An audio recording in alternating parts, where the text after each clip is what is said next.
Okay, so the next question is facial hair permanently remove होते हैं क्या and what's the cost?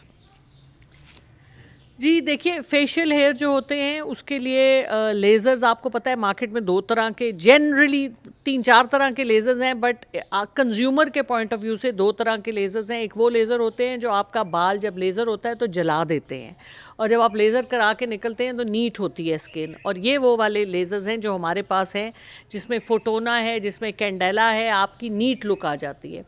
दूसरे किस्म के वो लेज़र हैं जो जेल लगा के आपको लेज़र किया जाता है और आपको कहा जाता है कि या आप लेज़र कराने से पहले शेव कर लें या उसके बाद रिमूव कराएं बाल।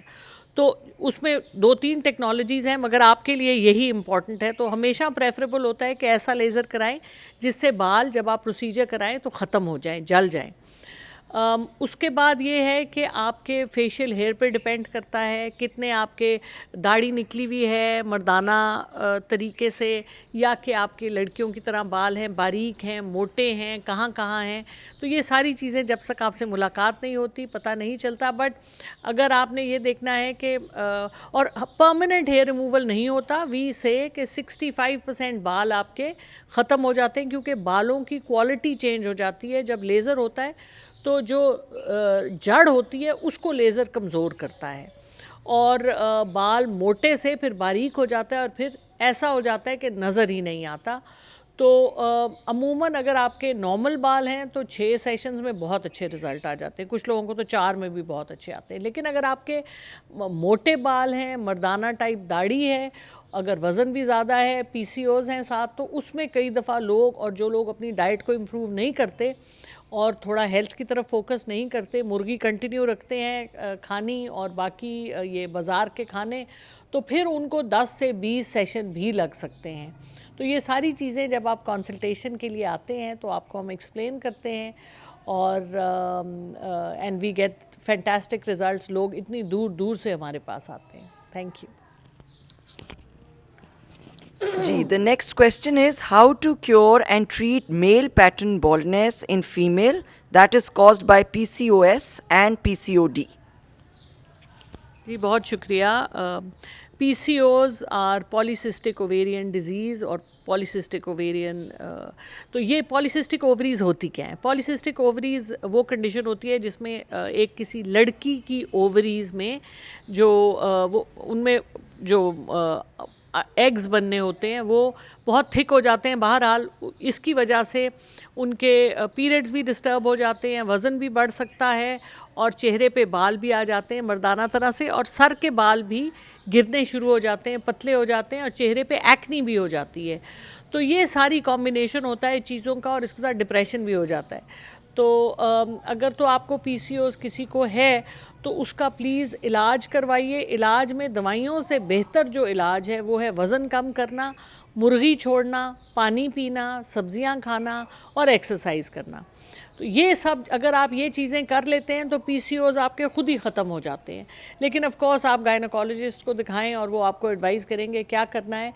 और जो सर के जो बाल हैं इनका गिरना, देखिए जब बाल आप इसके जब गिर रहे हैं, आपको पीसीओज़ हैं, तो उससे फ़ौरन ट्रीटमेंट कराना बहुत ज़रूरी है। आजकल बहुत से ट्रीटमेंट्स हैं, we have exosomes, we have PRPs, we have stem cell therapy.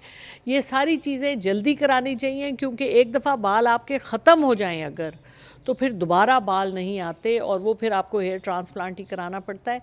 तो जब बाल कमज़ोर हो रहे हों, जब गिर रहे हों, वो वक्त है कि आप अपने एस्थेटिक फिजिशियन के पास जाएं, अपना एग्ज़ामिनेशन कराएं, ब्लड टेस्ट कराएं, और फिर प्रॉपर एडवाइस लें और फिर उसको स्टिक करें, क्योंकि बालों को उगने में वक्त लगता है। बाल एकदम नहीं उगते, 1 महीने में आधा इंच बाल उगते हैं, तो आपको रिज़ल्ट भी महीने 2 में ही नज़र आता है। तो थोड़ी सी पेशेंस भी चाहिए होती है।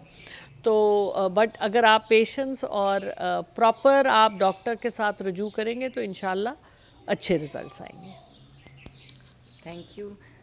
ये बिस्मा भट्टी पूछ रही हैं melasma on nose. I am sure melasma के बारे में आपसे जानना चाह रही हैं। जी बहुत शुक्रिया। ऐसे है कि मिलाज़मा और नोज़ जनरली थोड़ा अनकॉमन होता है। बेसिक जो मिलाज़मा होता है वो चीक्स पे होता है, और अगर नोज़ पे है तो अमूमन ये क्रीम्स की वजह से होता है। खाली नोज़ पे मिलाज़मा बहुत कम होता है, और जब तक के आपको जब छाइयाँ पड़ती हैं उसके बाद जब आप क्रीम्स लगाते हैं, और ख़ास तौर पे जो घटिया क्रीम्स हैं हमारी मार्केट में जिनमें मर्करी का इस्तेमाल बहुत ज़्यादा है, अब मैं नाम ले भी सकती हूँ ना भी लूँ, गोल्डन पर्ल और ये जो तरह तरह की मिक्स्ड क्रीमें आपको मिलती हैं, इनमें मर्क्यूरी बहुत ज़्यादा होती है और यही छाइयाँ प्रोड्यूस करती है और नाक पे छाइयाँ। और ये मैं आपको बता दूँ कि नाक की छाइयाँ ख़त्म करना बहुत मुश्किल है। उसके लिए आप आएंगे, आपके साथ आपको लगाने के लिए कुछ देंगे, आपके ऊपर प्रोसीजर होगा, आपके ब्लड टेस्ट होंगे, हम चेक करेंगे कि किस तरह से इसको एड्रेस किया जाए, क्योंकि बहुत सी वजूहात होती हैं। एक दफ़ा पिगमेंटेशन हो जाए 100% ख़त्म नहीं होती, 60-70% हम उसको कंट्रोल कर लेते हैं, और बाकी आपका 50% मेहनत और 50% हमारी मेहनत और कमिटमेंट, लॉन्ग टर्म कमिटमेंट है, तो रिज़ल्ट्स बहुत अच्छे आते हैं इंशाल्लाह।